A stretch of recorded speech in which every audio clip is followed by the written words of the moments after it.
예, 하나님 말씀 보도록 합니다. 하나님 말씀은 히브리서 9장입니다. 히브리서 9장 1절부터 10절까지 그냥 다 오늘은 보도록 할게요. 여러분들 꼭 유명한 말씀 빼놓고는 히브리서 말씀도 조금 어려운 말씀들이 많아서 좀 집중하셔야 말씀 내용 무엇인지 놓치지 않고 잘 따라오실 수 있습니다. 한 절씩 교독하여 오늘 읽어보도록 할게요. 히브리서 9장 1절부터 10절까지. 제가 가지고 있는 성경은 신약 성경 361쪽입니다. 첫 언약에도 섬기는 예법과 세상에 속한 성소가 있더라.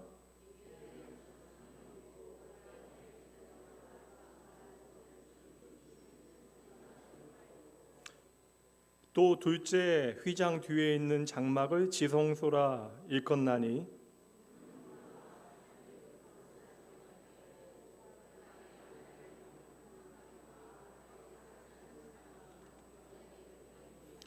지금 계속 구약 이스라엘 백성들이 언제나 그 중심에 두고 살아갔던 성소에 대하여 그림으로 그려주고 있는 내용들이에요. 그 위에 속죄소를 덮는 영광의 그룹들이 있으니 그것들에 관하여는 이제 낱낱이 말할 수 없노라.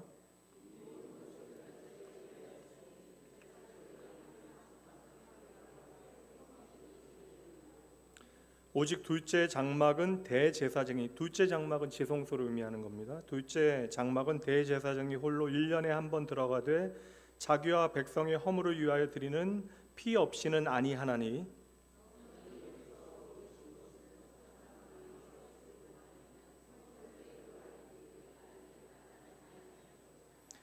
이 장막은 현재까지의 비유니 이에 따라 드리는 제물과 제사는 섬기는 자를 그 양심상 온전하게 할 수 없나니 이런 것은 먹고 마시는 것과 여러 가지 씻는 것과 함께 육체의 예법일 뿐이며 개혁할 때까지 맡겨둔 것이니라. 아멘.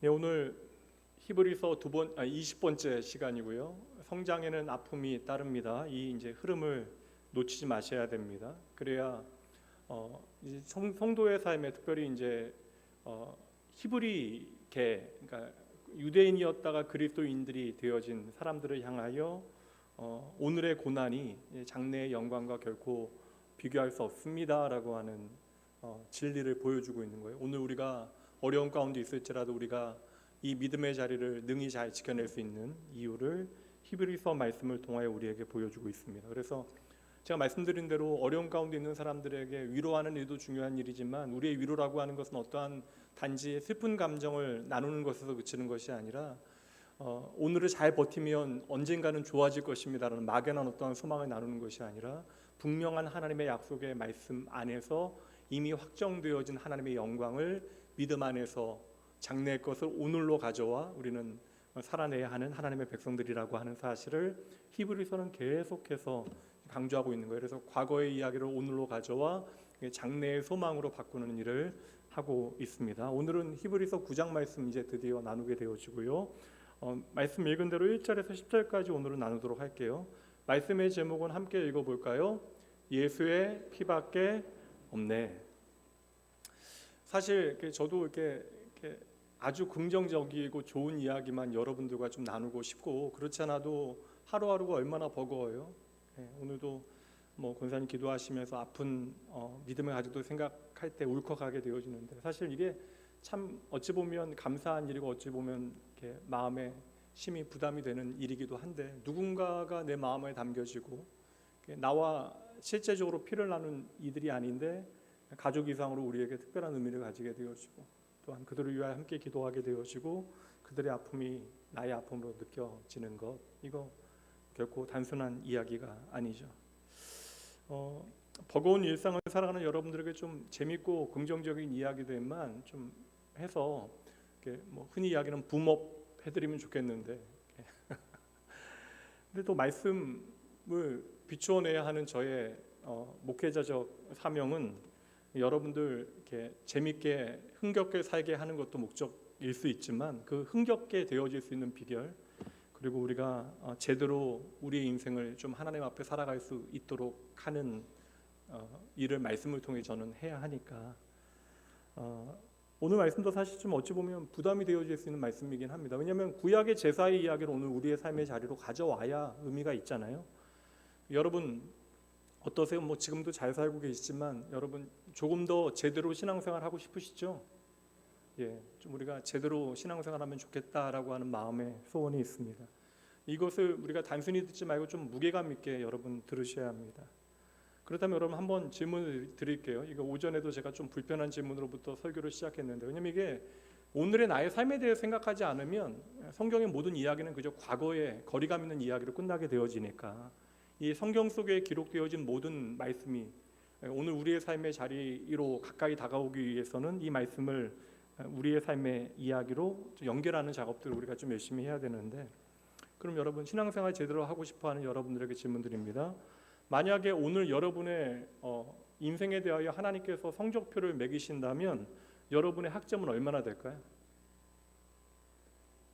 나는 A 학점 받을 자신 있다. 자격 얘기하면 안 돼요. 자신 있다 하시는 분 한번 손들어. 한 분 정도는 나온교회 있으셔야죠. 장윤수 집사님 손 드신 거예요? 귀 만지신 거예요? 예. 오늘 꼭 얘기 전해주세요. 그 둘째 아드님한테 편지 받고 감동받았다고. 아버지에게는 없는 그런 감수성이 있는 것 같아요. 집사님에게 그런 감수성이 있나요? 예. 하나님께서 우리의 오늘의 삶에 대해서 점수를 매기신다면, 우리를 판단하실 분은 하나님밖에 없으니까 하나님께서 저와 여러분의 인생을 판단하신다면 오늘 우리의 학점은 얼마나 되어질까? 제가 이제 대학 가서 사실 목회자의 자격이 없다라고 생각하는데 이제 여러 가지 일들을 통하여 이제 그럼 목사가 나도 될 수 있을까 하고 신학교에 갔더니 이런저런 좀 마음의 부담들도 있고 또 사랑하는 친구 또 떠나보내게 되어지고 그러면서 이제 좀 핑계지만 1학년, 2학년 때 방황을 많이 했습니다. 그래서 1학년, 2학년 때 성적은 여러분 정말 엉망입니다. 이게 제가 너무 이제 학교 수업도 많이 빠지고 이게 엉망이었던 터라 이게 성적이 참 여러분들에게 말씀드리기도 부끄러울 정도로 엉망이었는데, 이제 군대 갔다 온 다음에 이제 군대에서 제 인생에 좀 로마서 말씀 그리고 갈라디아서 뭐 몇몇 말씀을 통해서 제 인생에 좀 중요한 변화가 있었어요. 그래서 이게 뭐 개인적인 또 체험도 있고요. 근데 뭐 사실 이제 그런 것들을 좀 구체적으로 나누는 것을 아주 뭐 기꺼이 여기지 않기 때문에 안 하긴 합니다만, 그리고 군대 갔다 와서 3, 4학년은 1, 2학년 때 성적과는 정말 좀 현저하게 다른 사람의 성적이어서 대학원에 좀 성적이 좀 좋은 학생들은 들어갈 수 있는데 시험을 치르지 아니하고 이제 너무 엉망이었던 성적을 다 복원하고 이제 무시험 전형으로 이제 대학원에 들어갈 성적이 되어졌어요. 그러니까 저에게 그 기간, 군대라고 하는 기간은 좀 중요한 터닝 포인트가 되어졌던 시간들이었습니다. 저와 여러분의 인생에 하나님의 은혜는 언제나 넘칩니다. 그래서 모든 것이 하나님의 은혜입니다. 하나님의 은혜는 넘치는 100점 이상인데, 근데 막상 우리가 그 은혜에 대하여 어떻게 우리가 반응하며 살아가는가, 그 은혜에 대한 리액션 점수가 하나님의 평가라면 우리의 오늘의 점수가 얼마나 되어질까 한 번은 좀 잘 살펴봐야 하는 것이죠. 오늘 오전 설교와도 그런 의미에서 좀 연결되어지는 지점들이 있을 것 같아요. 그렇다면 오늘은 우리가 나중에 하나님께로부터 우리의 이제 인생에 대한 성적표를 이제 받게 되어질 터인데, 우리가 좀 하나님 앞에 좋은 성적을 받을 수 있는 그러한 방법을, 비결을 말씀을 통해서 좀 살펴보도록 하겠습니다. 우리의 믿음에 항상 중심에 이게 놓여 있어야 되고요. 우리가 평생에 걸쳐서 배워가야 하는 중요한 신앙 고백이, 그러니까 이 고백이 다듬어져 가고 분명해져야 하는 거예요. 그리고 우리가 우리의 인생에서 이 방향성, 신앙을 사실 빨리 달리는 것보다 방향이 중요한데 이 방향성을 놓치지 않아야 우리가 하나님 앞에 우리의 인생을 잘 살아갈 수 있습니다. 그 방향성, 우리의 믿음의 중심, 우리가 다듬어가야 되고 배워야 하는 그 신앙 고백 여러분들에게 말씀드립니다. 따라해 보시죠. 예수님은 왕이십니다. 다시 한번, 예수님은 왕이십니다. 다시 한번요. 예수님은 왕이십니다. 우리가 이 말 얼마나 많이 듣고 지내왔어요. 그리고 특별히 이제 지난 뭐 70년대, 80년대, 이제 뭐 90년대까지 대학 생활 하신 분들은 뭐 CCC나 여러 단체들에서 내비게이터나 뭐 그런 단체에서 워낙 중요한 개념이었으니까 우리가 이 말은 너무나 많이 듣고 지내왔는데 막상 우리의 삶의 자리에선 그렇게 실감 있게 이 고백을 나의 것으로 우리가 체감하며 살아가지는 못하는 경우들이 참 많이 있죠. 진리들이 있잖아요. 우리의 삶의 일상적인 진리, 하나님의 창조의 영역 가운데 우리에게 주어진 어떠한 진리들이 있죠. 밥을 좀 적게 먹고 운동해야 살이 빠진다, 뭐 그런 거 있잖아요. 그리고 돈보다 건강이 소중하다. 우리가 분명 진리로 이것들을 알고 있음에도 불구하고 그 진리가 언제나 우리의 삶을 움직이는 원리가 되어지지는 못합니다. 오후 예배까지 참여하시는 분들 같은 경우는 물론 이 자리에도 여전히 기독교 신앙이 무엇인지에 대해서 잘 알지 못하는 분들도 계실 수 있지만 대부분의 많은 분들이 기독교 용어에 대해서 상당히 좀 익숙하시죠. 그리고 기독교 문화에 대해서도 상당히 내가 별로 이질감 없이 받아들일 수 있는 분들입니다. 그래서 우리가 어떤 표현들은 너무나 당연하게 보여져서 아까 방금 전에 나눈 것처럼 예수님이 우리의 왕이십니다라고 하는 말들이 우리에게 너무나 당연하게 여겨져요. 그래서 무덤덤하게 이러한 표현들을 받아들이게 되어질 때가 있습니다. 그래서 이 말이 그렇게 우리에게 체감적으로 직접적으로 와닿지 않는다라는 것이죠. 근데 여러분, 결국 신앙생활이라고 하는 것은 내가 얼마나 내 삶의 왕으로 예수님을 모시고 살아가는가, 그리고 얼마나 우리의 삶의 구체적인 현장에서 예수님께서 나의 인생의 주인이라고 하는 사실에 영향을 받고 살아가는가, 그것에 이제 우리의 신앙은 달려 있는 것이죠. 근데 이것은 여러분 좀 추상적인 개념 같지만 예수님이 우리의 왕이십니다, 내가 얼마나 예수님의 다스림을 받고 살아가는가, 이게 추상적인 개념 같지만 생각보다는 좀 구체적으로 점검하기가 어렵지 않아요? 그러니까 오늘 나의 관심이 어디에 있는가에만 우리가 좀 살펴보고 집중해 보면 됩니다. 그러니까 내 마음이 오늘 집중하고 있는 그곳을 우리가 살펴보면 과연 예수님께서 내 삶의 주인이신가, 내 삶의 왕이 되어지시는가를 우리는 살펴볼 수 있는 것이죠.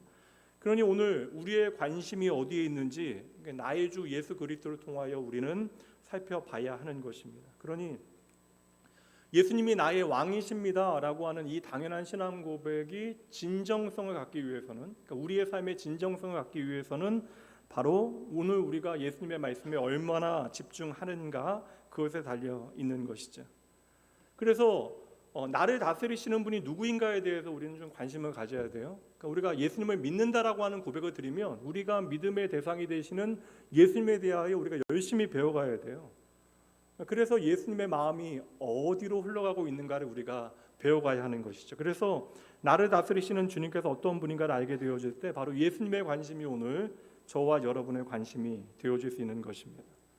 이걸 오전 설교의 개념으로 이야기하면 이게 하나님 경외예요. 날마다 하나님 앞에서 코람되어 내 삶을 살아가는 것. 그때 우리 안에는 기쁨과 즐거움도 있지만 그 말씀하시는 하나님 앞에서, 오늘 내 삶에 실존하시는 하나님 앞에서 우리는 때로는 두려워하게 되어지는 것이고, 때로는 그 말씀이 우리에게는 부담이 되어지고 또한 부침이 되어지는 순간들도 있는 것입니다. 이것이 안 되면 우리는 평생 나의 관심에만 집중하면서, 다시 말하면 세상으로부터 내가 얻게 되어지는 나의 욕망과 관심에만 집중하면서 결국 우리는 예수님을, 이게 사실 극단적인 표현일 수도 있는데, 우리는 예수님을 왕이라고 부르면서 나의 삶의 자리에서는 실제적으로는 예수님을 종노릇 시키는 일들을 나도 모르게 하게 되어지는 것이죠. 그러다 보니까 예수님은 왕이신데 예수님을 섬겨야 되는 우리가 내 마음과 같지 않다라고 예수님을 향하여 삐지고 맘상하고 때로는 방황하고 하는 일들이 우리의 삶에는 벌어지게 되어지는 것이죠. 사실 성경 전체는 사실 우리를 향한 하나님의 마음이 담겨져 있는 거예요. 그래서 하나님의 마음과 하나님의 관심이 이 말씀에 담겨져 있는데, 특별히 이 성경 전체에 담겨져 있는 하나님의 마음 가운데 신약 성경은 그리고 신약 성경의 앞부분에 있는 네 권의 그 복음서는 이 땅에 오신 하나님이신 예수님의 관심이 무엇인지 우리에게 아주 명확하게 선명하게 보여줍니다. 그러니까 이 땅에서 우리와 같이 시간과 공간을 살아가신 예수님을 바라보면서 내가 정말 따라야 하는 나의 왕이신 예수님의 관심, 하나님의 관심이 무엇인지를 우리는 열심히 배우고 익혀야 하는 것입니다. 그래서 저는 언제나 좀 말씀 사역자로 말씀을 보기 시작한 그 시점으로부터 이제 이게 왜라고 하는 질문이 예전에 있었다면 이게 왜라고 하는 질문으로부터 그래서 어떻게라고 하는 그러한 질문으로 이제는 말씀을 보는 걸 이제 마무리하게 되어지는데, 사실 이제 저는 이 성경이 참 감사한 것이 하나님께서 자기를 계시하신 것이잖아요. 근데 그 영이신 하나님께서 인간의 언어로 기록된 성경을 주셨다라고 하는 것은 저와 여러분을 향한 하나님의 최고의 배려가 아닐까라는 생각을 해보는 거예요. 그러니까 제가 자주 사용하는 표현이 이 성경이 바로 하나님의 성육신의 기록이다. 우리와 같이 낮아지신 하나님의 마음을 우리에게 보여주는 것이다. 그래서 우리가 만약에 성경의 언어를 과거의 것으로만 인식하고 살아가게 되어지면 이 말씀은 오늘 우리의 삶이 어떠한 지향점이 되어지지 못해요. 우리의 삶의 어떠한 동시성을 잃어버리게 되어지죠. 내 삶의 현장성을 잃어버리게 되어지는 거예요. 그렇다면 우리가 그렇게 내 삶에 나를 움직이는 오늘 실제하는 오늘, 그러니까 오늘 여기 here and now 이 우리의 삶의 자리에서 일하는 그러한 하나님의 말씀의 지향성을 잃어버리게 되어지면 성경이 오늘 우리에게 보여주고 있는 가장 중요한 핵심을 놓치게 되어지는 것입니다. 성경은 결국 우리에게 단 한 가지를 보여주는 거예요. 임마누엘, 자기 백성과 함께 하신 하나님. 그러니까 하나님을 떠난 우리가 어떻게 하나님과 다시 함께하게 되어졌는가? 하나님은 하나님을 떠난 우리와 어떻게 다시 임마누엘 하시는가에 대한 기록이 바로 하나님의 말씀 성경인 것이죠. 여러분, 오늘도 하나님의 말씀인 성경이 살아있음을 여러분 믿으세요? 그렇다면 그 말씀이 오늘 여러분과 여러분의 삶을 해석하실 수 있도록, 이게 사실 애매한 개념이긴 한데 하나님의 말씀이 여러분의 삶을 해석할 수 있도록 내 마음과 내 삶의 주도권을 하나님 앞에 먼저 넘겨 드리셔야 하는 거예요. 하나님의 말씀은 여러분 무딘 마음, 더딘 마음, 강팍한 마음 가운데 결코 역사하실 수 없는 것입니다. 그러니까 우리가 이 말씀의 해석에 어떠한 주권을 나에게 두게 되어지면요, 말씀도 내 식대로 해석하게 되어지는 것이죠. 나의 욕망과 나의 어떠한 세상의 가치에 따라 이 말씀을 살피게 되어지는 것입니다. 그래서 오늘 나의 삶에 하나님의 말씀이 실제 역사하실 수 있도록 오늘 오전에 나누었던 라합과 같이 그 말씀을 들을 때 내가 하나님 앞에 서 있다라는 사실을 깨닫고 두렵고 떨림으로 하나님을 만나는 그런 귀한 경험을 하기 위해서는 내 삶의 주도권을 하나님의 손에 온전히 맡겨드리는 일이 먼저 있어야 한다. 그러할 때 아브라함의 하나님, 우리가 성경 속에서 읽게 되어진 아브라함의 하나님, 이삭의 하나님, 야곱의 하나님은 바로 오늘 저와 여러분의 하나님 되심을 예수 그리스도 안에서 우리는 확인하게 되는 것입니다. 그래서 말씀드린 대로 우리가 성경을 통하여 예수님의 관심을 열심히 좀 배워가야 되는데 복음서, 특별히 마태복음에서는 그렇게 집중할 수 있는 좋은 말씀 중에 하나가 바로 산상설교 말씀이잖아요. 이게 아주 백미죠. 그러니까 우리의 왕이신 예수님의 마음이 무엇을 향하여 흘러가는가, 그리고 우리가 어떠한 인생의 가치를 가지고 살아가야 하는가. 뭐 더 흔한 말로 이야기하면 우리가 이 땅을 살아가지만 하나님의 나라의 대헌장을 가지고 살아갈 수 있는 비결을 이 말씀을 통하여 우리는 배우게 되어집니다. 요한복음도 보면요, 예수님이 어떠한 분이신가에 대해서 우리에게 소개하면서 성경의 여러 사건들을 예수님이 어떠한 분이신가 하는 그 진리와 연결하여 예수님의 마음을 우리에게 아주 선명하게 보여줍니다. 그래서 성경을 번역하는 작업이 뭐 적어도 10년 이상 20년 넘게 걸리는 작업이기 때문에 요즘은 이제는 조금 그 시간이 많이 여러 가지 이제 방법들이 만들어져서 단축되긴 했지만, 요한복음을 예전에는 우선적으로 좀 번역했던 이유도 그 예수님이 누구이신가를 보여주는 말씀이기 때문에 그러했는데, 그래서 요한복음의 말씀을 읽다 보면 예수님이 어떠한 분이신가, 그리고 어떠한 사건들이 예수님이 어떠한 분이신가를 우리에게 어떠한 방식으로 보여주고 있는가를 확인하게 되는데, 그래서 요한복음 6장에 보면 유명한 사건이 하나 나와요. 어린아이의 도시락, 물고기 2마리와 보리떡 5개 도시락 사건이 나오죠. 그 어린아이의 도시락 하나로 수많은 사람들을 먹이신 기적이에요. 뭐 사실 이게 뭐 얼마나 먹였는가, 뭐 장정 5,000명, 뭐 몇만 명, 그건 중요한 게 아니에요. 뭐 예수님께서 하신 일인데, 예수님께서 맘먹고 하신 일인데 그보다 더한 일도 행하실 수 있죠. 근데 그 자리에서 정말 수많은 사람들이, 정말 많은 사람들이 동시대적으로 예수님께서 대단하시다라는 사실을 이제 그들이 체험하게 되어집니다. 그래서 그 사람들이 전부 깜짝 놀라게 되어져요. 그러니까 그 한순간에 예수님에 대한 인식 자체가 그들이 변하게 되어집니다. 그러니까 이 우리의 현실을 생각하면서 예수님을 보니까 우리가 기다리던 그분 메시아가 바로 예수님이라고 하는 사실을 그들이 깨닫게 되어진 거예요. 사실 이스라엘 백성들은 단 한 번도 메시아에 대한 기대를 버린 적이 없었는데, 근데 그 메시아에 대해서 기다리면서 그렇게 좀 잘 못 산 건 좀 신기하긴 한데 이제 그게 인간의 이율배반이에요. 하나님을 떠난 인간은 이율배반일 수밖에 없다. 우리가 이것을 좀 전제하고 좀 살펴야 돼요. 인간이란 참 신기하죠. 그러니까 구원에 대한 열망이 말씀을 볼 때 언제 깊어진가? 여러분의 삶을 통해 살피는 것도 중요하지만 성경의 말씀을 살필 때 구원에 대한 열망이 언제 깊어져요? 우리가 이제 요셉을 통하여 기근 때에 야곱의 가족들이 이제 넘어가게 되죠, 애굽으로. 그래서 고센 땅에서 요셉 덕분에 잘 먹고 잘 살 때는 조금씩 이제 하나님 멀리 살아가다가 요셉 떠나게 되어지고 이제 노예와 같이 비참한 삶을 살게 되어지니까 그들의 마음 안에 구원에 대한 열망이 깊어져요. 그러니까 고생하니까 구원에 대한 열망이 깊어진다라는 것입니다. 예수님 당시도 마찬가지예요. 생활고는 갈수록 깊어지고 사실 오늘날과 비교 안 되는 인플레이션 같은 게 있던 시대이니까 이게 도무지 살아갈 수 없는 그런 어려움이 있었던 거예요. 로마의 압제, 그러니까 생활고도 있는데 로마의 압제가 전쟁도 있고요. 로마의 압제가 그들에겐 큰 짐이 되어집니다. 그래서 그들의 삶에 실제적인 그러한 압박이 그들로 하여금 메시아를 더 열망하고 기대하게 되어졌던 것이죠. 여하튼 우리를 구원할 메시아를 기다리는 것은 좋은 현상인데 수많은 사람들이 이제 예수님께서 도시락 하나로 이 많은 사람들을 먹이는 것을 체험하게 되잖아요. 그러니까 예수님에 대한 열망이 너무나 이제 깊어져요. 그러니까 눈으로 그들의 기적과 같은 현장을 보게 되어지니까 그들은 생각합니다. 아, 우리가 기다리던 메시아가 바로 이분이구나. 그럼 이게 신앙 고백 아닙니까? 우리가 기다리던 메시아가 바로 이분입니다. 우리가 기다리던 메시아가 바로 당신이십니다. 이게 신앙 고백이잖아요. 그러니 그들은 당연히 예수님께로 다 같이 몰려와서 예수님께서 왕 되어 주시기를 바라는데 이 뜨거운 열망이 예수님을 향하여 쏟아지고 있는 그 현장, 예수님을 향하여 왕이 되어 주십시오 부탁하는 현장에서 우리 예수님 신기하게도 낯을 가리십니다. 너무나 내성적인 예수님을 보게 되어지는데 요한복음 6장 14절 15절 보죠.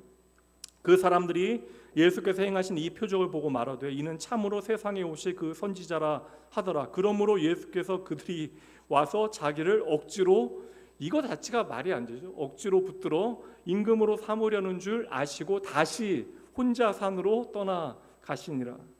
이 그림으로 그려봐도 참 재미있는 말씀이잖아요. 사람들은 예수님을 다 메시아로 왕으로 삼으려 하고 있고요. 그런데 예수님께서는 이 사람들의 열망에 응답하지 아니하시고 요구에 응답하지 아니하시고 아무도 모르게 그 자리를 떠나서 다시 산으로 들어가 버리신 거예요. 혼자. 근데 여러분 오병이어의 스토리 참 기적이고 대단한 일이잖아요. 근데 오병이어의 사건을 우리가 잘 살피게 되어지면 그 행하신 기적 자체보다 사실 다른 이야기들을 더 많이 담고 있거든요. 그 앞에는 이제 제자들에게 요구하신 그 사전 준비 과정이 중요하게 다루어지고, 그리고 그 오병이어의 기적보다 이후에 사람들과 예수님의 반응에 대한 이야기가 더 중요하게 등장하고 있다라는 거예요. 이게 참 재미있는 현장이긴 하잖아요. 그 현장의 기적의 증인들이 예수님을 왕으로 삼기 원하며 예수님 우리의 왕이 되어 주십시오 간절히 원하지만 그들의 마음 중심을 예수님께서는 이미 다 알고 계신 거예요. 그 이유가 뭐예요? 왕이 되어 주십시오 하는 그들의 마음은 예수님을 사랑하거나 예수님이 좋아서 그런 것이 아니라 이제 예수님이 주신 떡을 먹은 거예요. 맞죠? 메이드 바이 예수님 표 떡을 먹고 나니까 예수님께서 만드신 그 떡에 그들은 관심을 갖게 되어진 것입니다. 그러니까 이게 그들만 그렇게 관심을 가진 것이 아니라 예수님의 제자들도 똑같은 모습이었죠. 그래서 이후에 예수님께서 가장 중요한 메시지를 전하시죠. 내가 바로 생명의 떡이다. 근데 이 말씀에는 제자들도 집중하지 못해요. 건성으로 그 말씀을 듣게 되어집니다. 실상은 그 기적은 그냥 표적이 되어지는 거예요. 내가 생명의 떡이다라고 하는 예수님의 말씀에 표적이 되어지는 것인데 이제 이 표적에 나의 시선을 다 빼앗기게 되어졌던 것이죠. 그들에게는 그래서 예수님이 우리의 왕이 되신다라고 하는 사실보다 우리의 현실적인 필요를 채울 수 있는 대상이 바로 예수님이다. 그러니까 우리의 필요를 채울 수 있는 왕이 필요했던 것이죠. 그러니까 예수님이 우리에게 소중한 것이 아니라 예수님이 가지고 있는 능력이 오늘 나에게 필요했다라는 거예요. 그래서 말씀은 가감없이 이 현장에 안타까운 예수님과 예수님을 따르는 사람들과의 그런 동상이몽을 우리에게 가감없이 비추어 줍니다. 근데 문제는요, 이 현장의 이러한 동상이몽의 모습을 바라보면서 이것을 오늘 나의 모습으로 우리가 비춰볼 수 있는가? 이게 중요한 문제가 되어집니다. 이 말씀을 읽으면서 이들이 바로 나입니다 라고 하는 것을 우리가 확인하고 이것을 주님 앞에 솔직하게 고백할 수 있는가? 사람들에게 우리가 전도할 때 예수 믿으세요라고 이야기, 물론 뭐 교회 나오라고 하는 표현을 다양하게 사용할 수 있지만 결국 예수 믿으라고 하는 것인데, 예수 믿으라고 이야기하면 가까운 사람들은 우리에게 묻습니다. 예수 믿으면 뭐가 그렇게 좋냐? 교회 다니면 뭐가 그렇게 좋냐? 그러면 전도하는 사람들은 대부분 좀 표현의 차이가 있긴 합니다. 조금 더 조금 더 이렇게 돌려서 간접적으로 표현하기도 하지만 결국은 좀 비슷한 답변들을 할 것 같아요. 그러니까 예수 믿으면 뭐가 좋아요? 여러분도 안 좋아? 예수 믿으면 뭐가 좋아요? 예수 믿으면 우선 뭐가 좋아요? 구원받고 천국 가잖아요. 확신 없으세요? 예수 믿으면 여러분 이 땅에서 우리가 마음의 평안을 누리게 되어지잖아요. 그러니까 이게 참 오늘도 뭐 이런저런 어려운 일로 어려운 시간 보내고 있는 성도님, 그럼에도 그 얼굴이 많이 상하지 아니하고 그 얼굴이 참 그럼에도 하나님 앞에 감사의 눈물을 흘릴 그 눈물이 남아 있다라는 것은 이게 참 은혜가 되어지는 것인데, 우리가 참 어려운 시간이 지나가도 우리는 하나님으로부터 마음의 평안을 얻게 되어져요. 그러니까 예수 믿으면 우리가 뭐 천국도 가고 이 땅에서 마음의 평안도 얻게 되어지고, 그리고 우리가 예전에는 좀 많이 했던 얘기 있잖아요. 예수 믿으면 또 성공하고 이 땅에서도 잘 살게 되어지고. 뭐 틀린 말은 아닙니다. 나름 기독교에 대해서 전혀 모르는 사람들에게 그들을 어떠한 복음 안으로 초청할 수 있는, 설득할 수 있는 좋은 방법이 되어질 수 있을 것 같아요.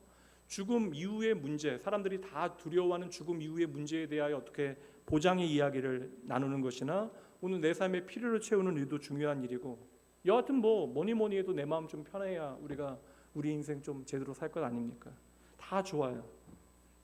근데 여러분, 이게 진짜 예수를 만난 우리의 삶에도 동일한 목적만이 남아 있다면, 우리가 예수를 믿는 목적은 다 내가 원하는 것들만 있는 거죠. 그러니까 우리가 예수를 믿는 목적이 단지 우리가 천국 가고 마음의 평안 얻고 세상에서 성공하고 잘 되는 것, 그러니까 내가 원하는 어떠한 유토피아를 내가 누리며 살아가는 것이 예수 믿는 복의 전부이다라고 우리가 착각하게 되어진다면, 중요한 것은 저는 이제 이거 질문하고 싶어요. 성경이 우리에게 보여주고 있는 천국, 하나님 나라, 그러니까 하나님의 말씀이 보여주고 있는 하나님의 나라, 그리고 하나님의 평안, 형통, 우리의 기대와는 전혀 다르잖아요. 당장 요셉 바라보면서 요셉의 삶에 하나님께서 함께 하시는 그 형통과 평안, 그 욥을 통하여 우리가 배우게 되어지는 하나님의 축복, 이 우리의 기대와는 전혀 다른 이야기가 되어지는 것이죠. 그러니까 우리가 예수 믿고 좀 편안하게 좀 잘 살아보자라고 하는 가치는 예수를 제대로 만나기 전의 가치일 수 있다라는 거예요. 예수 믿고 예수 믿으면 그래도 믿기 전보다는 좋아할 거 아니냐, 맞는 얘기인데, 이게 세상의 가치로만 판단하는 것이었다면 우리가 예수를 제대로 만나게 되어지면 이 가치 자체가 좀 바뀌어야 돼요. 전도되어져야 합니다. 그러니까 우리가 이 땅에서 좀 잘 먹고 잘 살아보자, 예수님 덕분에 좀 우리가 좀 잘 먹고 잘 살아보자, 이러한 가치는 우리가 예수님을 제대로 만나기 전의 가치라는 것이죠. 그리고 진짜로 예수님을 나의 생명으로 삼고 예수를 나의 주 나의 왕으로 만나게 되어지면, 모시게 되어지면 이제 우리의 관심은 말씀드린 대로 이 말씀을 통하여 예수님의 방식으로 이제 변화되어져 가야 한다. 이게 구원에 합당한 믿음의 삶이 되어지는 것인데, 이 변화의 이야기가 오늘 우리의 삶에 있느냐? 근데 신앙생활할 때 우리가 뭐 억지로 하게 되어지는 순간들 있잖아요. 여러분 좀 반응 좀 억지로 하게 되는데 여러분 있잖아요. 솔직히 억지로 할 때 없으세요? 여러분 표정 다 보이는데 억지로 하게 되어지는, 이제 억지로라도 해야 돼요. 뭐 꼭 참으면서 때로는 해야 됩니다. 그러니까 나를 너무 믿지 마세요. 내 감정이나 내 기분이나 내 의지나 상황이나 그런 것들에 대한 내 결단이라는 건 너무 믿을 필요 없어요. 그냥 때로는 억지로 할 때가 있어요. 이제 억지로라도 하는 것도 하나님의 은혜라는 생각도 해봅니다. 근데 꼭 참으면서 하는데, 근데 제가 억지로 하는 이유에 대해 생각해 보면 둘 중 하나예요. 첫 번째는 교회 안에서 신앙생활하다 보면 억지로 왜 하는지 아세요? 남들이 보니까 억지로 하는 거예요. 주일 아침에 아들이 이제 엄마에게 말해요. 엄마, 오늘 몸이 너무나 안 좋아서 오늘 교회 안 갈게요. 오늘 하루만 빠질래요. 엄마가 한숨을 푹 쉬면서 이야기하죠. 야, 그래도 일어나서 준비하렴. 빠지면 안 돼. 너 오늘 설교하잖아.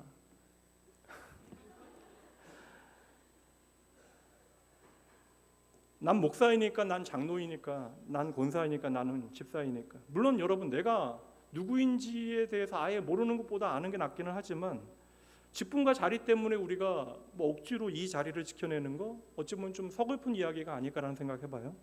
그리고 두 번째는 억지라는 이유가 나중에 천국 갈 거 생각하면서 지금은 참는 거예요. 그러니까 나중에 내가 영원히 좀 이렇게 내가 잘 살게 되어질 날을 기대하면서 지금을 잘 버티는 것이죠.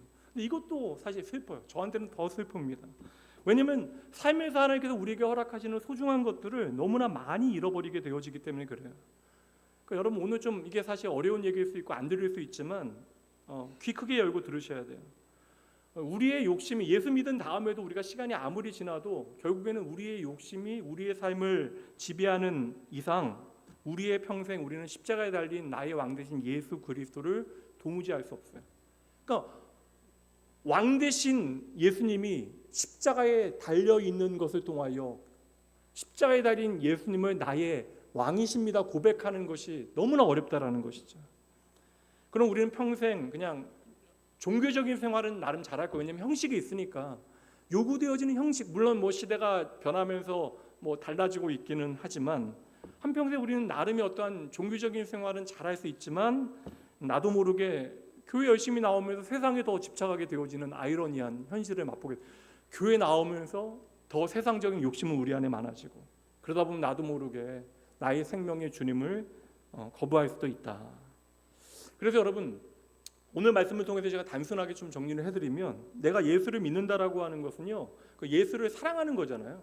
예수님이 나에게 소중하다는 것이잖아요. 그래서 예수님을 믿는다라는 것은 예수님께서 이 땅에 오셔서 하신 가장 중요한 목적이요, 십자가의 예수님을 내가 받아들인다라는 의미예요.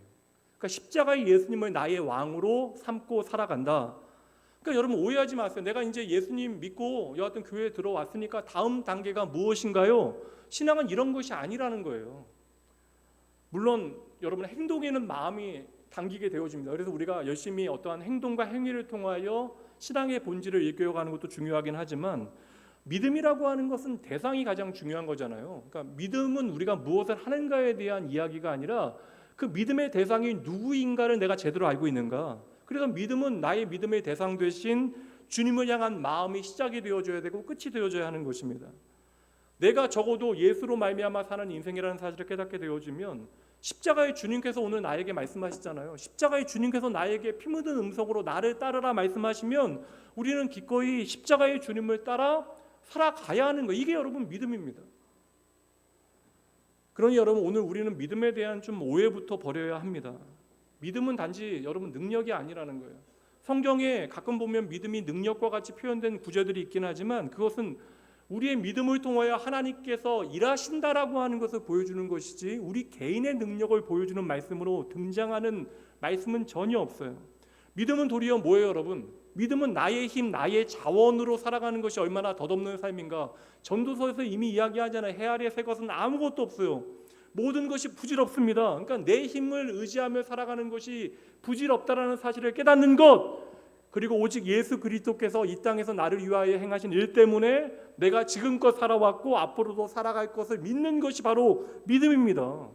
그 믿음은 나를 의지하지 아니하고 하나님을 의지하는 것이 바로 믿음이라는 거예요. 믿음은 우리로 하여금 무언가를 얻어내게 만드는 힘이 아니라고요. 믿음은 끊임없이 예수 그리스도를 통하여 나를 의지하는 마음을 내려놓게 만들고 예수님만을 바라보게 만드는 것, 그분만을 의지하게 만드는 것이 바로 믿음의 힘이 되어지는 것입니다. 그래서 여러분 이 땅에서 진짜 제대로 된 성도의 삶이라고 하는 것은 예수님께서 죽으신 자리에서 나도 함께 죽는 것이고 예수님께서 살아나신 그 장소에서 우리가 다시 살아나서 이제는 새로운 피조물, 새로운 인생을 주님과 함께 살아가는 것이 바로 믿음이 되어지는 것이죠. 그래서 성도의 운명은 십자가를 통하여 이제 예수님과 영원히 끊어지지 아니하게 되어졌다. 이게 얼마나 대단한 확신이에요. 이게 여러분 확정되어지고 또 우리 안에 확정되어져야 하는 거예요. 마틴 로이드 존스 목사님은 로마서의 말씀을 해석할 때 이게 바로 그레이트 터닝 포인트, 그러니까 믿음의 가장 중요한 전환점이 되어진다. 내가 예수 그리스도의 십자가 까닭에 예수 그리스도와 영원히 연결되어졌다는 사실을 아는 것, 이제 예수 그리스도의 십자가 때문에 그 흘리신 보혈 때문에 내가 어떠한 일에도 하나님의 사랑으로부터 끊어지지 아니한다는 사실을 깨닫는 것, 이게 로마서 8장의 가장 중요한 핵심이잖아요. 그리고 이제 예수 그리스도로 말미암아 우리에게 주어진 이 운명은 누구도 거부할 수 없고 바뀌어질 수 없는 거, 영원히 확정되어진 하나님의 계획임을 여러분 믿으셔야 합니다. 그런데 여러분 솔직히 말씀드리면 한국 교회 안에 아름답고 좋은 모습도 많아요. 그러나 오늘 말씀을 전하는 중요한 핵심 가운데 십자가의 예수님의 말씀이 우리의 믿음의 근거가 되어져야 되는데, 이것이 우리의 신앙의 전부가 되어져야 되는데, 우리가 십자가의 예수 그리스도의 말씀에는 우리의 시선을 두지 아니하고 도리어 그 말씀들은 내팽개쳐 두고 세상에서 잘 되는 거, 세상에서 내 목소리 높아지는 거, 내 자신을 표현하고 내 자신을 드러낼 수 있는 것이 바로 믿음이라고 우리가 착각한다는 거예요. 이게 문제라는 것입니다. 오병이어의 기적의 현장에서는 무엇을 우리가 봐야 돼요? 예수님이 나의 생명의 떡이십니다. 예수님을 먹어야 내가 살 수 있습니다. 내가 그 안에, 그가 내 안에 사는 것이 우리에게 생명입니다. 그러니까 이 오병이어의 기적을 통하여 생명의 주님을 만나고, 사람이 떡으로만 사는 것이 아니군요, 주님께서 바로 나의 생명의 떡이시군요 라는 사실을 깨달아야 되는데, 떡을 주신 주님의 마음은 생각도 하지 아니하고 그냥 계속해서 떡만 내놓으라 이야기하는 것입니다. 이런 점에서는 장차 하나님의 은혜 가운데 우리가 거저 주신 구원의 은혜로 우리가 하나님의 나라에서 하나님과 함께 영원히 살게 되어지겠지만, 그때에 하나님 만나면 좀 혼날 사람들도 꽤 많겠다. 그 중에는 분명 목사들 정말 많을 것이고, 장로님들이나 교회 지도자들 참 많지 않을까. 저는 그래서 겸손히 사라진 사람들은 이게 성도의 중요한 자리를 놓치는, 이게 사실 교회가 커지거나 혹 사람들이 나를 따르는 일들이 많아지면, 이게 여러분 진짜 더 겸손해져야 되는 거예요. 이게 안 되면 가짜가 되어질 가능성이 많습니다. 기독교의 능력은 단 한 가지예요. 기독교의 능력은 여러분 2000년이나 지금과 동일합니다. 기독교의 능력은 하나님의 말씀에 있는 거예요. 주님의 말씀에 기독교의 능력이 있는 거예요. 그리고 기독교의 능력이 우리를 통하여 나타날 수 있는 유일한 가능성은 그 말씀에 대한 순종밖에 없어요. 우리가 해야 될 것은 그 말씀에 대한 순종밖에 없는데, 주님의 선명한 말씀은 우리가 내팽개치고 우리는 그저 내가 원하는 것들만이 하나님의 뜻인 양 이 땅에서의 어떤 번영과 확장만을 갈망합니다. 여러분 솔직하게 한번 말씀드릴게요. 돈 많은 사람하고 돈 없는 사람하고 누가 눈 감는 게 편하겠어요? 여러분 솔직하게 돈 많은 사람과, 억울해서 죽겠습니까? 돈 많으면? 이런 게 너무나 많으면 여러분 나중에 억울해서 어떻게 죽어? 이게 쉽겠냐고요. 그래서 세상의 힘을 내 것으로 맛본 사람들 있잖아요. 예수님 당시에 사두개인들이요, 권력과 결탁하고 세상과 결탁하여 이 땅의 많은 것들을 누리게 되어진 사람, 그러니까 세상의 맛을 제대로 보게 되어진 사두개인들, 하나님 믿는다 이야기하면서 결국 무엇을 부정해요? 죽은 자의 부활을 부정해요. 내세 자체를 부정해요. 왜 부정했겠어요, 여러분? 어떤 이게 신학적인 어떤 가치입니까? 아니에요, 여러분. 내가 누리는 세상이 너무나 좋은 거예요. 단연코 말씀드립니다, 여러분. 그렇다면 이것은 축복이 아니에요. 도리어 저주가 되어지는 것이죠. 오늘 우리를 향하여 주시는 주님의 말씀 너무나 선명합니다. 주님의 말씀 한번 들어보세요. 마태복음 16장 너무나 중요한 장면이에요. 16장 25절 함께 읽어봅니다. 누구든지 제 목숨을 구원하고자 하면 잃을 것이요, 누구든지 나를 위하여 제 목숨을 잃으면 찾으리라. 적어도 이 말씀의 의미가 무엇인지 나는 영 모르겠다 하시는 분들은 이거 예수님을 생명으로 제대로 만나지 못한, 그러니까 생명이 우리 안에 있으나 그 생명의 의미를 아직도 해석하지 못한 분일 가능성이 너무나 많나요? 그 십자가를 통하여 예수님을 나의 생명으로 만나지 못한 사람에게는 이 말씀, 제 목숨을 구원하고자 하는 자는 잃을 것이요, 누구든지 나를 위하여 제 목숨을 잃으면 찾으리라. 이거 여러분 도리어 정신 나간 소리로 들릴 수밖에 없죠. 왜냐하면 여하튼 악착같이 내가 이 땅에서 잘 사는 것이 전부라고 믿고 살아가는 사람들이 이 땅에는 너무나 많잖아요. 그러니까 하나님 앞에서 내가 살아가지 못하고 그냥 내가 이익이 되어지면 거짓말하고 남들 속이고 다 나쁜 일 해도 상관이 없는 거예요. 오늘 내가 잘 살면 그냥 그것들은 다 괜찮은 것입니다. 여러분 오해하지 마세요. 그냥 극단적인 이원론은 몰상식이에요. 하나님의 말씀과 전혀 상관없는 것입니다. 내게 주신 여러분 생명을 위하여 우리가 애쓰고 정직하게 수고하고 노력하며 살아가는 거 여러분 귀한 일이에요. 그래서 여러분 하나님의 일하심을 기대하면서 내가 힘들어도 내 삶의 자리에서 최선을 다하여 살아가는 것, 선한 계획을 세우는 것, 여러분 모세를 통해서도 살폈고 요셉을 통해서 살폈고, 그리고 오늘 여호수아도 여하튼 이 전쟁은 하나님의 전쟁이지만 두 사람을 이 여리고성 안으로 들여 보내잖아요. 이게 노력하잖아요. 당장 그 일을 통하여 여리고성의 전쟁이 이루어지는 것은 아닙니다. 그러나 그 일을 통하여 라합이라고 하는 그 땅에 버려진 한 여인을 구원하시는 하나님을 경험하게 되어지잖아요. 그러니 여러분, 열심히 우리의 인생을 생명 주신 하나님 앞에 살아가는 것은 너무나 귀한 일. 그러나 이 생명 주신 분이 하나님이심을 우리가 잊지 말아야 돼. 이게 전제입니다. 나의 생명 되신 분이 하나님이심을 우리가 깨닫는 것, 그래서 내 삶을 온전히 100% 하나님께 맡겨드리는 것, 내가 가지고 있는 내 등기로 되어 있는 나의 아파트, 연금보험 뭐 그런 거 빼고 나의 인생을 온전히 하나님의 손에 100% 맡겨드리는 것, 이것은 여러분 우리 인생의 가장 지혜로운 투자가 되어지는 것이죠. 그리고 우리는 평생 이 연습하는 거예요. 내 인생을 온전히 하나님께 맡겨드리는 연습을 하는 것입니다. 여러분, 악착같이 살아도 살기 참 어려운 세상 아닙니까? 저는 그거 느끼거든요. 악착같이 살아도 버티기 참 어려운 이 세상 가운데, 사실 이게 여러분 이게 시장이라는 것도 그렇고 분업이라는 것도 그렇고, 이게 다 보면 이게 한계들은 다 있잖아요. 이 세상의 모든 제도는 다 한계가 있어서 우리가 살기 위해 노력하는데 이게 참 살기 어려운, 버티기 어려운 세상 가운데 죽기 위해서 살라라고 하는 주님의 말씀이 우리에게 정말 얼마나 마음에 와닿을까. 이 말씀이 어찌 보면 좀 황당하고 난처하게 들리는 말씀이지 않을까 하는 생각을 하게 되는 것이죠. 여러분, 세상 돌아가는 건 좀 보셔야 돼요. 세상 사람들이 살기 위해서 살아가는 것 때문에 얼마나 이 땅에 그릇된 것들이 많아지고 있는가, 얼마나 더러움이 난무하고 또한 옳지 못한 것들이 판을 치고 있는가, 이거 우리가 좀 잘 살펴봐야죠. 이거 제대로 본다면 우리는 나의 생명을 주님께 맡겨드리고 우리가 잘 죽기 위해, 주님께 잘 돌아가기 위해서 우리의 인생을 살아가는 것이 얼마나 놀라운 평안이고 진리인가를 깨닫게 되어지는 것이죠.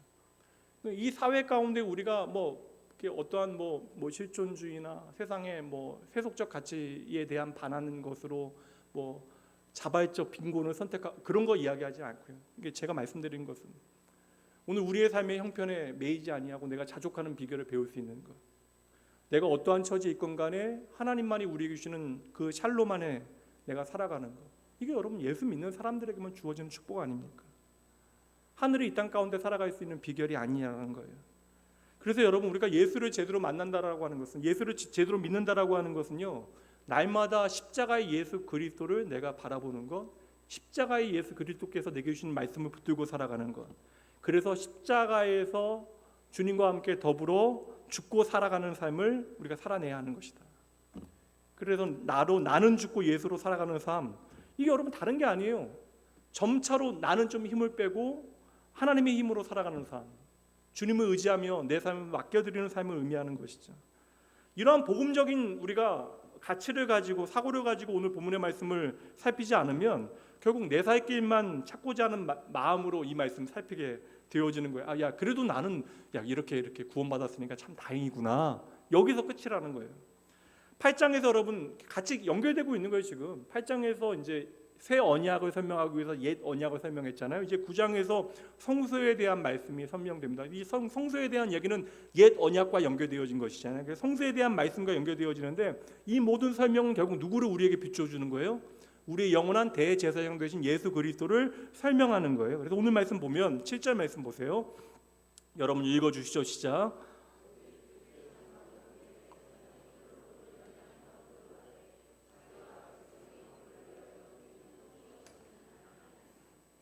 오늘 설교는 끝내야 되니까 오늘 구역장 기도회는, 구역장 우리 열린 구역 모임에 안 가질게요. 대신 제가 5분만 더 설교하겠습니다.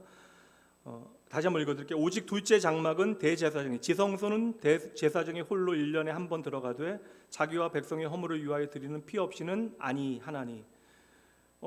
하나님께서 은혜를 베푸시어 백성들의 죄와 허물을 위하여 제사장으로 하여금 종물을 잡아서 그 피를 가지고 들어가게 하셨구나, 이렇게 읽고, 그 다음에 이제 곧장 예수님께서 대제사장으로 십자가에서 피를 흘리셨기에 이제는 내가 이제 죄가 없구나, 그렇게 생각하게 됩니다. 이제 나는 깨끗하구나. 틀린 생각 아니잖아요. 근데 여기는 좀 간과된 부분이, 중요한 부분이 아주 간과되어져 있는데, 여기서 핵심은요, 하나님께서 우리에게 은혜를 베푸셨다라는 것이 핵심이 아니라 우리의 죄가 얼마나 무서운 것인가를 우리에게 보여주고 있는 거예요. 왜 구약의 대제사장이 1년에 단 한 번, 그것도 너무나 제한된 시간과 제한된 방법 가운데 자신을 그리 성결케 하고 두려운 마음으로 동물의 피를 가지고 지성소에 들어갈 수밖에 없었나? 이거 우리가 좀 주목할 필요가 있다는 것이죠. 우리가 이 중간 과정을 너무나 가볍게 뛰어넘기 때문에 하나님의 은혜는 늘 너무나 가벼워지는 거예요. 그러니까 우리가 너무나 중간 과정을 뛰어넘어서 하나님께서 나를 사랑하십니다라고 하는 결론에만 쉽게 도달하게 되어지니까 우리의 죄의 크기가 너무나 쉽게 간과되어지는 거예요. 그러니까 우리의 죄가 얼마나 무섭고 큰 것인가에 대해서 내가 큰 생각 없이 내가 이제는 예수 믿고 구원받았다, 이제 오케이, 나는 이제 뭐 문제없게 살아갈 수 있다, 우리가 이렇게 판단하게 되어진다는 것입니다. 그러다 보니까 이제는 다 문제가 해결되어졌으니까 그럼 하나님께서 내가 좀 뭘 잘하면 나에게 이제는 뭘 주실까? 뭐 그런 거 기대하면서 살아가게 되어지는 것이죠. 앞서 이제 8장에서는 옛 언약에 대해서 설명을 했습니다. 옛 언약과 새 언약의 차이는 무엇이에요? 이제 예레미야 선지자를 통하여 이제 말씀을, 예레미야 선지자가 한 말씀을 가져다가 설명했잖아요. 하나님께서 새 언약을 주시겠다라고 이제 약속을 하셨는데, 새 언약에서 말씀해 주는 가장 중요한 문제가 무엇인지 한번 보세요. 8장 12절 말씀입니다. 함께 읽어봅니다. 내가 그들의 불의를 긍휼히 여기고 그들의 죄를 다시 기억하지 아니하리라 하셨느니라. 여러분 보세요. 우리의 구원의 문제는 이게 우리의 불의와 우리의 죄가 전제되어지는 거예요. 그러니까 하나님의 의지와 하나님의 행위인데 우리의 불의를 긍휼히 여기시고 우리의 죄를 기억하지 아니하셨기 때문에 여러분 우리가 구원받게 되어진 것입니다. 그래서 모세를 통하여 광야에서 주신 그 옛 언약은 이제 성막과 연결되어지는 그 제사의 예법과 연결되어지잖아요. 그래서 제사장이 거기에서 이제 동물을 죽여서 희생 제사를 드리게 되어지는 거예요. 여러분 이미 둘째 성수라고 나오고 있지만, 장막이라 나오고 있지만, 성막의 가장 중요한 곳이 어디예요? 성막의 가장 하이라이트, 성막의 초점이 어디에 있습니까? 지성소에 있잖아요. 그러니까 제사장이 동물을 잡아 희생 제물을 드리고요. 이제 대속죄일이 되어지면 1년에 단 한 번 피만 가지고, 짐승의 피를 가지고 들어가서 이제 여러분 지성소에 뿌리게 되어져요. 왜 이렇게 해야 되는가? 지성소에 무엇이 있기에 이렇게 피를 뿌리게 되어지는가? 지성소 안에 여러분 한 가지가 있어요. 뭐가 있습니까? 가장 중요한 것이, 안 들어가 보셨으니까 모르실 수 있어요. 지성소 안에 뭐가 있어? 언약궤가 있잖아요. 언약궤. 그래서 오늘 말씀해 보면 지성소 안에 있는 언약궤를 우리에게 보여줍니다. 4절 말씀 보세요. 언약궤 안에 있는 것을 말하고, 그러니까 이 언약궤 안에 무엇이 들어있는가? 만나를 담은 금항아리 첫 번째, 두 번째 아론의 쌍난 지팡이, 그리고 언약의 돌판, 십계명 돌판을 의미하는 거예요. 이 세 가지가 증거가 되기 때문에 이것을 언약궤라고도 하고 증거궤라고도 불렀는데, 그렇다면 이 세 가지 것이 들어있어서 증거궤가 된다면 무슨 증거가 되어지는 거예요? 이 세 가지, 만나를 담은 항아리, 아론의 쌍난 지팡이, 언약의 돌판, 이것은 무엇을 보여주고 있어요? 여러분 이스라엘 백성들이 죄인이라는 거예요. 죄인이라는 것입니다. 이게 다 언약 계속 어기잖아요. 만나 하나님께서 주시는데 하나님의 은혜 놓치고 또 원망하잖아요. 아론과 함께 하나님 앞에 그릇된 황금 송아지를 만들고 제사하게 되어지고, 이게 뭐 다 잘못되잖아요. 이 모든 것들은 이스라엘 백성들이 바로 죄인이라고 하는 사실을, 그 죄의 증거가 되어지는 것이에요. 그러니까 하나님이 택하신 백성들이 하나님을 향해 반역했던 상징물들이 바로 이것들입니다. 근데 이 언약궤 위에는 그것들 담아놓고 뚜껑을, 이제 뚜껑이라고 하면 좀 그렇고, 이제 그 위에는 이제 덮개가 있었는데 그 덮개 이름이 여러분 바로 속죄소 시은자예요. 다시 말하면 이스라엘 백성들의 죄를 은혜가 덮고 있는 것입니다. 그 언약의 증거대로 이렇게 언약궤 안에 있는 그 죄의 증거들이 드러나게 되어지면 하나님께서는 당신의 언약궤로 그들을 다스리셔야 돼요. 그럼 그들은 죽을 수밖에 없습니다. 죄인이니까. 그런데 그 위에는 하나님의 은혜의 그 은혜가 덮고 있죠. 그러니까 속죄소가 덮어서 그 죄가 드러나지 아니하고요. 그 은혜 위에, 속죄소 위에 무엇이 뿌려져요? 바로 속죄소 위에 바로 이 피를 뿌리는 거예요. 그게 여러분 제사입니다. 그러니까 무엇을 보여주는 거예요? 이것은 1년에 한 번 그렇게 해서 피를 뿌리는 행위는 무엇을 보여줘요? 죄의 대가가 무엇인가에 대한 것을 우리에게 보여주는 거예요. 우리가 어떻게 하나님의 긍휼을 힘입을 수 있나, 우리가 어떻게 하나님의 긍휼을 입을 수 있는가에 대해서 보여주고 있는 것이죠. 그러니까 우리가 대속죄일의 제사장이 1년에 한번 들어가서 피를 뿌리는 것을 통하여 우리가 봐야 하는 것은 첫 번째 내 죄를 봐야 합니다. 이게 가장 중요해요. 내 죄를 봐야 하고 동시에 그리스도의 희생이 무엇인가를, 그러니까 내 죄의 크기와 함께 그리스도 희생의 크기를 봐야 한다는 거예요. 이것을 보기 위해서 우리는 십자가에 오늘도 집중해야 하는 것입니다. 도무지 해결할 수 없는 나의 죄의 문제, 이거 여러분 해결할 수 없기 때문에 주님께서 우리를 불쌍히 여기시고 긍휼히 여기신 거예요. 그래서 그 죄를 기억하지 아니하시는 것입니다. 우리에게 책임을 묻지 아니하시겠다라는 거예요. 그래서 그 죄를 우리 대신하여 대가를 치루어야 하는, 누군가 와서 나의 죄를 위하여 피 흘리는 희생을 하지 아니하면 어느 누구도 다시 하나님께로 나아갈 수 없다. 이게 구약의 율법이 우리에게 보여주고 있는 것입니다. 그래서 구약의 제사는 계속해서 반복되어지는 거예요. 온전하지 못하기에. 9절 말씀이 그것입니다. 이 장막은 현재까지의 비우니 이에 따라 드리는 예물과 제사는 섬기는 자를 그 양심상 온전하게 할 수 없나니. 이거 8절 말씀에서, 8장 말씀에서도 새 언약 설명하면서도 같은 말씀이 나와요. 새 언약과 옛 언약을 비교하면서 8장 5절 말씀 여러분 읽어주세요. 시작. 모형과 그림자라. 됐어요 여러분. 이 옛 언약과 새 언약을 설명하면서 옛 언약은 바로 새 언약의 모형과 그림자이다. 마찬가지로 구약의 모든 희생제사의 피는 10절 말씀이요, 이런 것은 먹고 마시는 것과 여러 가지 씻는 것과 함께 육체의 예법일 뿐이며, 그러니까 종교적인 형식이 되어질 뿐이며 개혁할 때까지 잠시 맡겨둔 것이니라. 언제까지 맡겨두었는가? 11절 말씀 함께 있습니다. 그리스도께서 장래 좋은 일에 제사장으로 오사, 그러니까 그리스도께서 장래의 좋은 일의 대제사장으로 오실 그날까지 맡겨두신 것이다. 잠시 맡겨두신 것이다. 그러니 구약의 모든 희생 제사의 피는 지금 누구를 향하고 있어요? 예수 그리스도를 향하고 있는 것이죠. 그래서 예수 그리스도께서는 십자가에 달리시는 그때에 친히 우리에게, 그러니까 제자들과 함께 주님의 죽으심과 다시 사심을 기념할 수 있도록, 그 십자가를 기념할 수 있도록 마지막 식사를 하시면서 말씀하신 중요한 내용이 있죠. 마태복음 26장 28절 함께 있습니다. 이것은 죄사함을 얻게 하려고 많은 사람을 위하여 흘리는 바 나의 피 곧 언약의 피다. 그러니까 예수님께서 흘리시는 그 피는 뭐라고 여러분? 하나님께 우리에게 약속하시는 언약의 피다. 바울 사도도 로마서에서 똑같은 설명이에요 여러분. 로마서 5장 9절. 그러면 이제 우리가 그의 피로, 예수의 피로 말미암아 의롭다 하심을 받았으니, 이거 기억하라는 거예요. 더욱 그로 말미암아 진노하심으로부터 구원을 받게 되어질 것이다. 우리는 하나님의 진노하심 가운데 심판받아서 밖에 없는 존재였는데 우리는 사랑스러운 존재가 아니라고요. 그런데 하나님의 진노 밖에는 답이 없는 우리가 예수의 피로 말미암아 의롭다 여김을 받았다는 거예요. 하나님 앞에 다시 나아갈 수 있는 은혜를 힘있게 되어졌다. 그럼 여러분 반대로 이야기하면, 여러분 우리가 의롭게 되어지는 것은 무엇밖에는 안 돼요? 예수의 피밖에는 다른 것으로 불가능하다. 여러분 아무리 여러분 거룩하고 열심히 살아도 그것으로 우리를 의롭게 할 수 없다라는 거예요.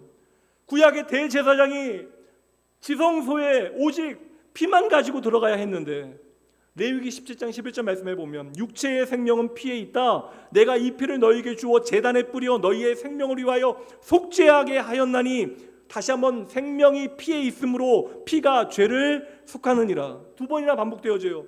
생명이 피에 있대요. 피는 바로 생명의 상징이 되어지는 것입니다. 근데 하나님을 거역하고 떠난 인간은 그 생명으로부터 끊어지게 되어진 거예요. 이제 인간은 영원히 죽어야만 하는 존재. 그래서 하나님의 안식은 더 이상 인간에게 해당되어지지 아니합니다. 여러분 죽음은 필연이라고요. 그러니까 죽음을 극복할 수 있는 인간이라고 하는 것은 존재하지 않아요. 모든 이 땅의 생명은 다 죄인입니다. 그래서 거룩하신 하나님은 그 죄에 대하여, 저와 여러분의 죄에 대하여 진노하셔야 돼요. 심판하셔야 돼요. 우리는 우리의 죄를 가지고 하나님께 나아갈 수 있는 방법이 없습니다. 잠시 할 수 있는 것이 피하는 거예요. 숨는 게 전부입니다. 그럼에도 불구하고 우리는 우리의 죄의 문제를 심각하게 생각하지 않아요. 많은 경우 우리가 이 죄의 문제를 관념적이고 추상적인 개념으로 받아들여요.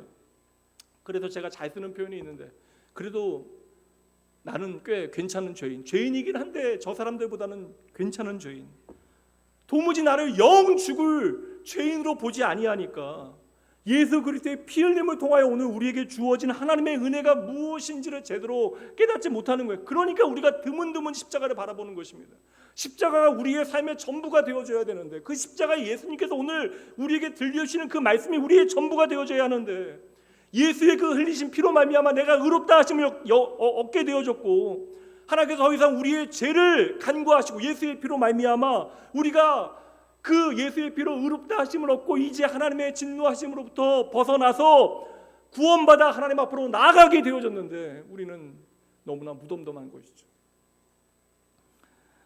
여러분, 하나님께서 오늘 무엇 때문에 진노하실까요? 여러분, 주일날 교회 안 나가고 놀러 간 것 때문에 하나님께서 화가 나실까요? 여러분들이 정한 11조 떼먹고 제대로 헌금하지 않아서 하나님께서 진노하세요? 성경이 말씀하시는 하나님의 진노는 그런 것이 아닙니다. 로마서 1장 말씀 보여드릴게요. 로마서 1장 21절부터 23절.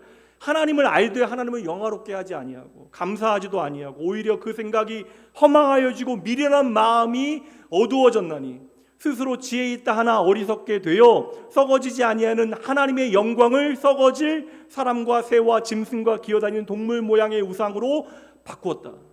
하나님을 안다 이야기하면서 하나님을 영화롭게 하지 아니하고 감사하지 아니하고 그 생각이 허망해지고 미련한 마음으로 어두워져서 스스로 지혜 없다 여기나 지혜 있지 아니하고 어리석게 되어져서 결국 하나님의 영광을 이 땅에 허망한 우상으로 바꾸어내는 것이 바로 우리의 삶이다.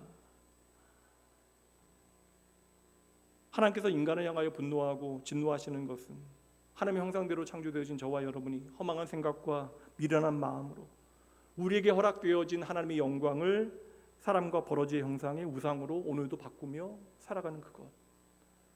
그래서 하나님을 떠난 아담 이후의 모든 이 땅의 인간은 어떠한 존재도 하나님의 영광에 이를 수 없는 거예요.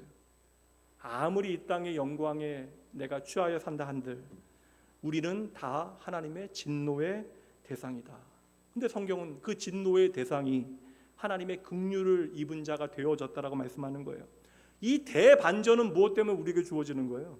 단 한 가지, 다시 무엇이라고요? 예수의 피 때문에. 그래서 여러분 이 말씀 주님께서 주시는 거예요. 8장 12절. 내가 그들의 불의를 긍휼히 여기고 무엇 때문에요? 예수의 피 때문에. 그들의 죄를 다시 기억하지 아니하리라. 무엇 때문에요?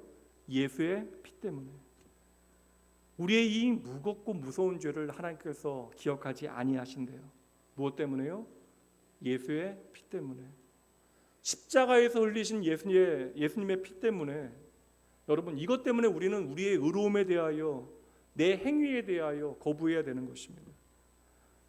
여러분 보세요. 우리의 행위는 사실 하나님을 찾으면서도 나도 모르게 결국 내 손으로 황금송아지 만들게 되어지고 그 앞에서 예배하고 안식하는 존재잖아요. 그러면서 이렇게 나는 하나님 잘 섬기고 있다. 오늘 나의 안식이 진짜다라고 착각합니다. 그래서 여러분 우리의 행위는 언제나 하나님의 진노의 대상이 되어질 수밖에 없는 거예요. 죄 아래에 있는 인간들은 결국 다 비슷합니다. 조금 더 선하게 보이는 사람들도 아주 극명한 자원의 제한의 상황, 결핍의 상황 가운데 들어가게 되어지면 이기적이 되어질 수밖에 없어요. 죄 아래에 있는 모든 사람들은 끝없이 무엇을 이용해서라도 자기 유익만을 도모하게 되어지는 것이죠. 그러니까 저와 여러분의 행위는 오늘 좀 고상해 보여도 그 어떤 것도 하나님의 나라에 합당하지 않아요. 하나님의 나라로 가지고 갈 수 있는 것 아무것도 없습니다. 그래서 우리에게는 무엇만이 있어야 돼요? 예수의 피밖에 없어야 되는 거예요. 구약의 제사 계속 이야기하잖아요. 제사를 계속 드리지만 그 제사 백성들을 위한 제사 되지 못해요. 우선은 나를 위한 제사가 되어집니다. 그런데 예수님께서 십자가에서 언약의 피를 흘리셨대. 내가 흘리는 피는 언약의 피다. 나를 위한 피가 아니라 너희를 위한 피다. 우리가 그 피로 말미암아 생명을 얻게 되어졌대요. 그래서 여러분 예수님의 피가 언약의 피라고 하는 것은 예수님의 피에 다른 것은 하나님의 약속에 언약에 포함되어지는 것이 아닙니다. 이거 여러분 꼭 기억하셔야 돼요. 이것을 보여주기 위해 대제사장은 1년에 단 한 번만 오직 피만 들고 들어간 거예요. 이것은 모형이고 그림자이죠. 온전하게 할 수 없는 것이죠. 그런데 여러분 온전하게 할 수 없는 것을 가지고 계속 그것으로 온전하게 되어질 수 있다라고 주장하면 그거 속임수죠. 그게 바로 이단이죠. 오늘날의 모든 예수 그리스도의 십자가 없는 이단들의 거짓말이죠. 그런 여러분, 오늘 하나님의 은혜와 긍휼로 내게 베풀어진 은은 오직 예수의 피밖에 없는 것입니다. 이거 외에는 다른 것 여러분의 삶에 끼워 넣으시면 안 돼요. 이거 심지어 오해하지 말고 잘 들어요. 인간의 믿음도 의로 끼워 넣어서는 안 돼요. 그러니까 우리의 믿음의 어떠한 선택과 반응도 우리의 의가 되어질 수 없습니다. 이 진리를 로마서 8장과 이 히브리서 8장과 9장 계속해서 설명하는 거예요. 우선 8장 13절 새 언약이라 말씀하셨음에 첫 것은 낡아지게 하신 것이니 낡아지고 쇠하는 것은 없어져 가는 것이다. 오늘 본문의 말씀 10절 이런 것은 먹고 마시는 것과 여러 가지 씻는 것과 함께 육체의 예법일 뿐이고 개혁할 때까지 맡겨둔 것이니라. 우리가 아무리 좋은 의도를 가지고 어떠한 행위를 한다 한들 구약의 율법과 모든 제사의 예법으로도 우리를 거룩하게 할 수 없다. 영생을 알고 얻는 일에 도움이 되지 않는다. 영생을 아는 것은 오직 예수 그리스도를 통해서만 가능한 것임을 여러분 믿으셔야 합니다. 이게 요한복음 17장 3절 말씀에 함께 읽습니다. 영생은 곧 유일하신 참 하나님과 그가 보내신 자 예수 그리스도를 아는 것이니이다. 저는 구약의 어떠한 율법적 요구들, 구약의 제사 예법이 이제 필요 없는 것이기 때문에 이제 성경에서 떼어내자, 우리가 이거 무시하자, 그거 말씀드린 거 아니에요. 도리어 그 말씀들을 통하여 예수 그리스도의 새 언약 우리가 바라볼 수 있으면 이게 의미가 있는 일이 되어져요. 중요한 것은 구약의 어떠한 종교적인 예법이나 의식과 행위로도 예수 그리스도의 피로 우리를 거룩하게 하신 하나님의 그 은혜의 부르심을 대체할 수 없다. 이거 우리가 꼭 기억해야 한다라는 것이죠. 우리가 어떠한 일을 한다 할지라도 예수님의 그 보혈을 대신할 수 있는 것은 우리의 삶에 없습니다. 말씀을 좀 정리해 보려고 하는데, 그래서 우리의 인생을 우리는 예수님께 걸고 살아가야 되는 거예요. 이게 신앙의 전부가 되어줘야 하는 것입니다. 어떠한 순간에도 여러분 수고하고 열심히 내지만 이게 여러분 안에 의로움으로 남으면 안 돼요. 이게 자기 의로움이라고 하는 것은 이게 사실 신앙적 개념과는 정반대에 있는 것입니다. 오직 하나님의 은혜에 대한 감사가, 사람이 어쩔 수는 없죠. 칭찬받으면 좋고 또 뭐 그렇게 칭찬받고 격려하는 것을 통하여 우리가 믿음의 자리로 사람들을 인도해야 되는 그런 일을 감당하고 있지만, 결국 우리의 인생의 중심에는 언제나 예수 그리스도의 보혈이 있어야 하는 것이고, 그 우리의 모든 수고와 헌신은 바로 하나님의 나라에 대한 우리의 가장 지혜로운 투자, 그리고 감사가 되어져야 하는 것이죠. 여러분, 우리가 하루에 10시간 기도하고 10시간 말씀 읽고 1년에 100명 전도하고 모든 공예배에 한 번도 빠지지 않고 참여하고 온전한 11조를 드린다 할지라도 귀하잖아요. 이런 것들이 여러분을 증명해내는 게 아니에요. 이런 것들이 하나님 앞에 여러분들이 자랑할 수 있는 것이 아니라고. 이것은 여러분 감사함으로 하나님 앞에 여러분들이 여러분 자신을 위하여 기꺼이 그것들을 지켜내야 하는 것이라면, 여러분을 진짜 증명하는 것, 여러분들이 장차 하나님 앞에 서게 되어질 때 여러분을 증명하는 것은 한 가지밖에 없다라는, 오늘 말씀의 핵심 무엇입니까? 예수의 피밖에 없다. 여러분을 증명할 수 있는 것은 예수의 피밖에 없다. 여러분, 오늘 같은 설교 들으면 그러면 뭐 예수님의 피밖에 없으면 나는 앞으로 뭐 안 해도 되겠구나, 그런 생각 바보죠. 여러분, 그건 진짜 바보잖아요. 우리의 의로움과 자랑이 우리의 행위에서 나오지 않는다라는 사실 우리가 제대로 깨닫게 되어지면 우리가 예수의 보혈에 우리의 운명을 걸게 되어질 거예요. 그리고 예수님의 뜻이 나타나는 통로로 내 손과 발을 열심히 사용해야죠.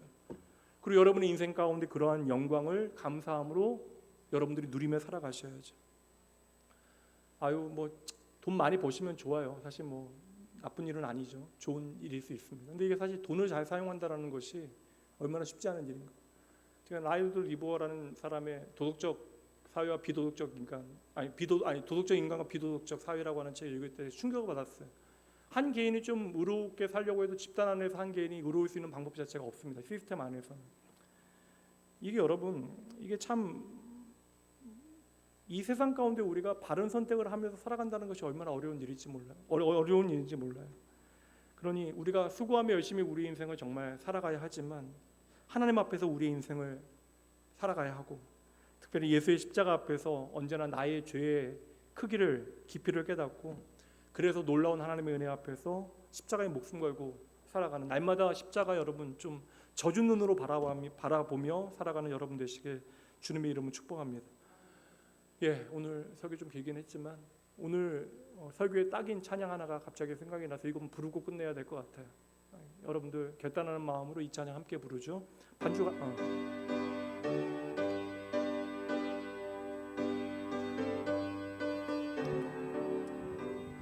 나의 죄를 씻기는 예수의 피밖에 없네. 다시 정케하기도 예수의 피밖에 없네. 예수의 흘린 피 날리게 하오니 귀하고 귀하다. 예수의 피밖에 없네. 나를 정케 하기는 예수의 피밖에 없네. 사죄하는 증거도 예수의 피밖에 없네. 예수의 흘린 피 날리게 하오니 귀하고 귀하다. 예수의 피밖에 없네. 나의 죄 속하기는 예수의 피밖에 이거 깨달으면 고백해야 돼요.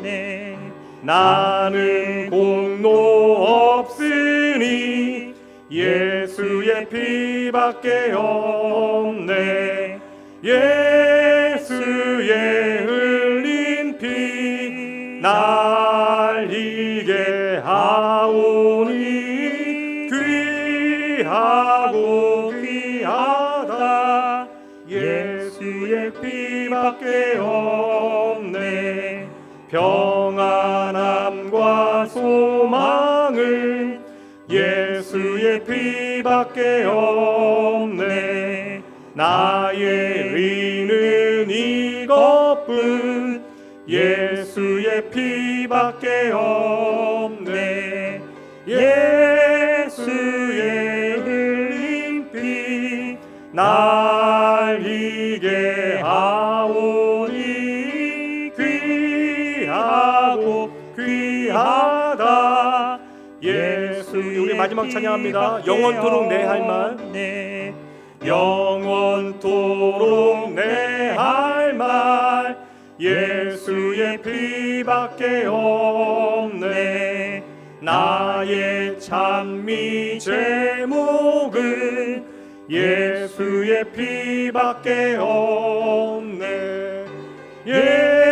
예수의 흘린 피 날리게 하오니 귀하고 귀하다. 예수의 피밖에 없네. 아멘. 우리 구역장님들 열심히 이걸 읽으시면 돼요. 오늘 주보에 있는 지난주 말씀 잘 읽어주시고요. 그리고 결국 예수 그리스도의 보혈 안에 참된 평안과 소망을 누리게 하는 것이, 그것으로 초청하는 것이 우리가 해야 되는 섬김이고 목양입니다. 그 일에 열심히 내주시면 됩니다. 한 주간 또 잘 열심히 섬겨주시고요. 제가 기도하고 축도함으로 오늘 예배 마치도록 하죠. 하나님 아버지, 내 인생이 예수로 인하여 새로운 생명을 살게 하시니 감사합니다. 예수 그리스도 저희의 삶에 허락하시어 저희들에게 베푸신 은혜가 얼마나 큰지 저희들 다시 한번 깨닫게 되어집니다. 1500년 동안 하나님의 백성인 이스라엘이 나아가기를 원했던 그 성막의 휘장을 예수 그리스도의 보혈을 통하여 거두시고 이제 저희로 하여금 하나님의 은혜의 보좌로 담대히 나아가게 하신 것 감사드립니다. 이 모든 것이 바로 예수의 피 때문입니다. 오직 예수의 보혈이 비추는 하나님의 은혜의 복음을 따라 저희들 모든 삶과 양심까지 변화를 받아 하나님 앞에 확정되고 확정된 마음으로 믿음과 소망과 사랑을 살아내게 하여 주시옵소서. 오늘 나의 삶의 현장에 생명의 말씀을 통하여 소망의 빛을 비추시는 주님 계시기에 저희들 계속하며 하나님 낭비하는 인생 살아가지 아니할 것을 주님 앞에 약속드립니다. 언제나 아버지 저희들 불쌍히 여기시어 저희들 믿음으로 두는 말씀 가운데 부릅떠 나의 주 예수 그리스도만이 나의 유일한 소망임을 선명하게 보게 하시고 모든 것이 날 가지고 쇠하고 없어져 가는 것임을 오직 그리하여 예수 그리스도만이 영원함을 기억하고 저희들 그 영혼에 투자하는 귀한 복된 주의 백성들 되어질 수 있도록 은혜 더하여 주시옵소서. 오늘 주님의 사랑하는 그 모든 자녀들의 마음 중심에 영원토록 내 할 말 예수의 피밖에 없음을 깨우쳐 주시는 우리의 영원한 대제사장 되신 예수님 이름으로 축복하며 간절히 기도합니다. 이제는 우리 주 예수 그리스도의 은혜와 우리 주 예수 그리스도의 은혜와 하나님의 사랑하심 성령 하나님의 함께하심이 이 세상 그 어떤 것보다도 주님만이 나에게 더 좋은 선물이고 예수의 피가 내 삶에 허락하신 놀라운 은혜임을 기억하고 헛된 내 자신 내 가진 것 의지하거나 자랑치 아니하고 반대로 그 부족으로 인하여 좌절치 아니하고 예수의 십자가 복음 붙들고 그 복음의 가치를 이제 내 삶에 살아내기로 다짐하는 모든 택한 주의 자녀들을 위해 이들이 다시 살아갈 은혜로운 한 주간 그리고 하나님께서 책임지실 이들의 인생 위에 지금부터 영원까지 함께 있을지어다. 아멘. 세상 평안과 위로 내게 없어도 예수 오직 예수뿐이네. 은혜 아니면 살아갈 수가 없네. 호흡마저도 다 주